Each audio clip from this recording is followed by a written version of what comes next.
अस्सलाम वालेकुम स्टूडेंट्स। तो आज हम पढ़ेंगे relationship of biology with other sciences.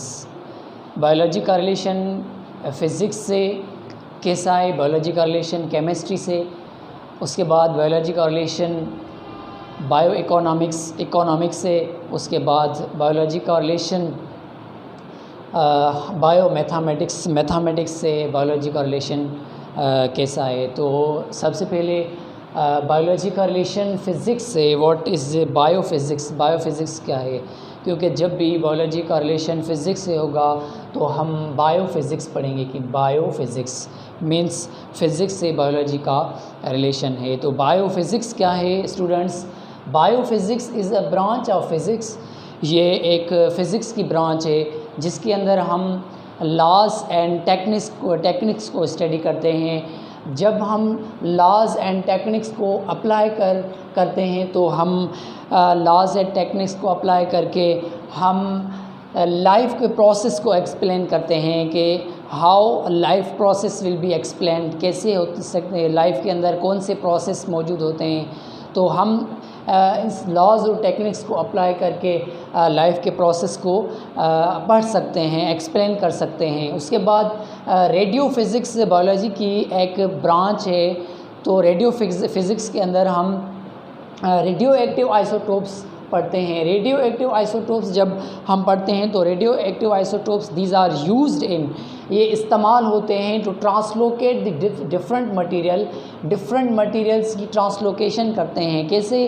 For example body के अंदर प्रोटीन बनती है तो प्रोटीन कैसे ट्रांसलोकेट होती है, कैसे किस ऑर्गन से किस ऑर्गन तक ट्रांसपोर्ट होती है। तो दिस इज़ अ ट्रांसलोकेशन। तो एक कार्बोहाइड्रेट का कंपाउंड है तो कार्बोहाइड्रेट का कंपाउंड बॉडी के अंदर मौजूद है। तो बॉडी के अंदर जब कार्बोहाइड्रेट का कंपाउंड मौजूद है तो वो कार्बोहाइड्रेट कहाँ से कहाँ तक मुंतकिल होता है बॉडी के अंदर। वो हमें कैसे पता चलता है कि कार्बोहाइड्रेट बॉडी के अंदर मुंतकिल होता है। तो these isotopes, radio active isotopes इस्तेमाल करते हैं हम, उनकी मदद से हम ये पूरा मैकेनिज़्म जो है वो हम बॉडी के अंदर पढ़ सकते हैं by the help of radioactive isotopes. Then radioactive isotopes के अंदर एक और आइसोटोप्स मौजूद हैं जिसको हम radio labelling and carbon dating. Students, radio labelling and carbon dating, these are the radioactive isotopes. Radioactive isotopes, carbon dating and radio labeling, these are also the isotopes which are used to find out the age of fossils की as को मालूम करने के लिए हम radio active isotopes में एक radio labelling and radio carbon dating isotopes इस्तेमाल करते हैं। रेडियो एक्टिव आइसोटोप्स में हम ये इस्तेमाल करते हैं। Sound waves are the biophysics के अंदर साउंड वेव्स का इस्तेमाल होता है। तो हम साउंड वेव्स की मदद से हम एक जानदार की बॉडी के अंदर जो ऑर्गन्स हैं या कोई और चीज़ मौजूद है तो हम जो डिफेक्ट है तो हम उनको मालूम कर सकते हैं। कोई बॉडी के अंदर कोई एक इन्फेक्टेड ऑर्गन है तो हम उनकी मदद से साउंड वेव्स की मदद से हम उसको डिफ़ाइन कर सकते हैं, उसको देख सकते हैं by the help of sound wave. जैसे हम अल्ट्रासाउंड इस्तेमाल करते हैं तो अल्ट्रासाउंड की मदद से हम बॉडी के ऑर्गन्स, इंटरनल ऑर्गन्स को देख सकते हैं कि what is the defect behind these organs. और उसके बाद laser technology it is also used in biophysics के अंदर लेज़र टेक्नोलॉजी का इस्तेमाल होता है। स्टूडेंट्स, लेज़र टेक्नोलॉजी की मदद से हम किडनी स्टोन्स को रिमूव कर सकते हैं। जबकि किडनी के अंदर स्टोन्स आ जाती हैं तो हम लेज़र टेक्नोलॉजी के मदद से स्टोन्स को रिमूव कर सकते हैं by the help of laser technology.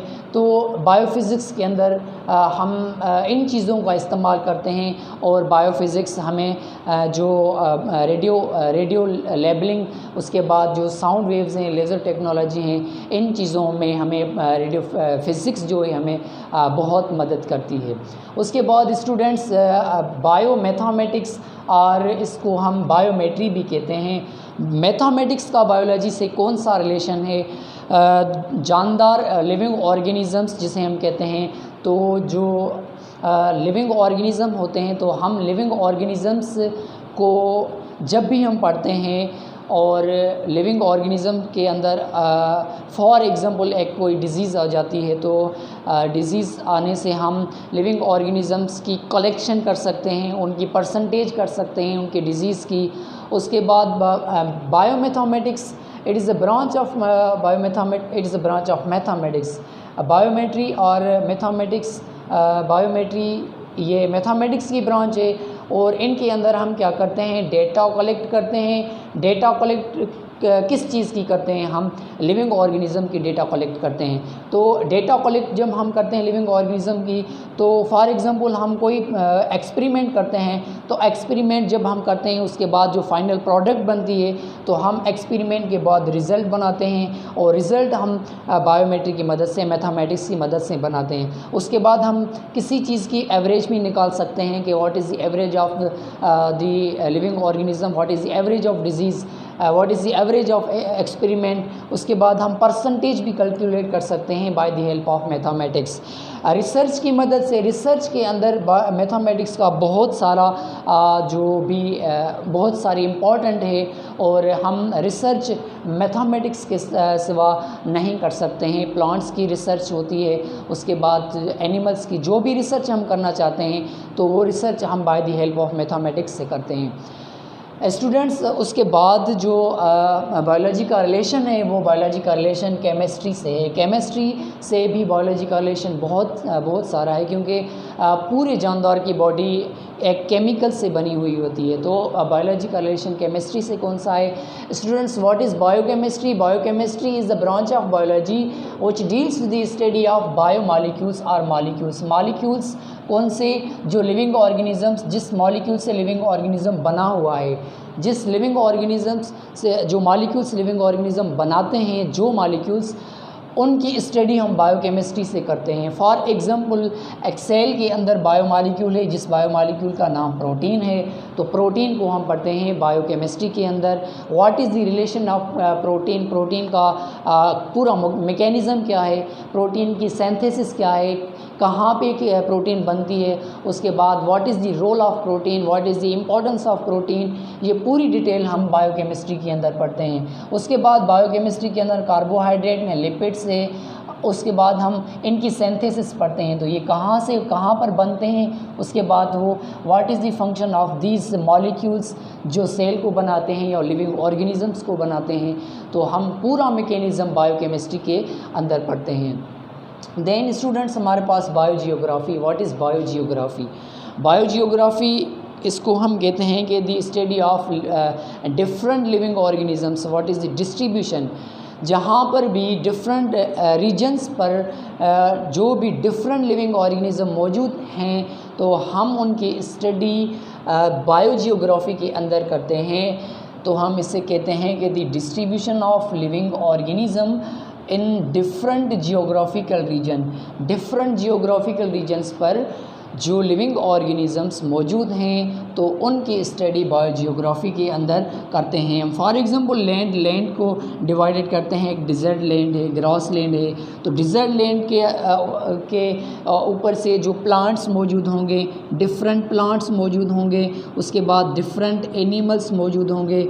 उसके बाद ग्रास लैंड है, तो ग्रास लैंड के पे फॉर एग्ज़ाम्पल डिफरेंट फ्लावर्स मौजूद हैं, उसके बाद डिफरेंट एनिमल्स मौजूद होते हैं। तो this is a different geographical regions, इस पर हम डिफरेंट प्लांट्स को स्टडी करते हैं। एयर के अंदर, उसके बाद वाटर के अंदर जो भी living organisms, different living organism, for example fishes रहती हैं, तो फ़िशेस रहती हैं। उसके बाद जो जानदार वाटर के अंदर मौजूद होते हैं, तो ये डिफरेंट लिविंग ऑर्गेनिज्म, क्योंकि स्पेशी वहाँ पे हो, स्पेशी हम किसको कहते हैं स्टूडेंट्स? स्पेशी वो है जो same kind of living organism अपने आप में इंटरब्रीड करें, उसके बाद जो अपनी फर्टाइल ऑफ स्प्रिंग पैदा करें, तो हम उनको स्पेशी कहते हैं। मगर पॉपुलेशन वहाँ उसको कहते हैं हम कि डिफरेंट लिविंग ऑर्गेनिज्म, जो डिफरेंट लिविंग ऑर्गेनिज्म एक रीजन पे रहते हैं, तो हम उनको डिफरेंट कम्युनिटी को कहते हैं। उसके बाद ये हो गई, फॉर एग्जांपल एक डिज़र्ट लैंड पर कैमल रहता है, तो camel what is the camel कैसे रहता है, कैसे वो पानी को स्टोर करता है, कितने दिन पानी के बगैर रह सकता है, तो ये एक बायोजियोग्राफिकल रीजन्स पे हम पढ़ सकते हैं। पोलर बियर ये जो है वो वहाँ पर रहता है जहाँ पर मोस्टली आइस मौजूद होती हैं, तो इनके जिस्म के ऊपर हेयर्स मौजूद होते हैं, बाल मौजूद होते हैं, तो ये एक अलग इलाके में रहता है। उसके बाद कैमल एक अलग इलाके में रहता है। तो these are the different geographical regions. Bio economics students, bio economics, bio means life, bio का मतलब लाइफ, एंड इकोनॉमिक का मतलब है लॉस और प्रॉफिट, लॉस और प्रॉफिट। तो बायो इकोनॉमिक्स क्या है? Bio economics deals with the economically important living organism.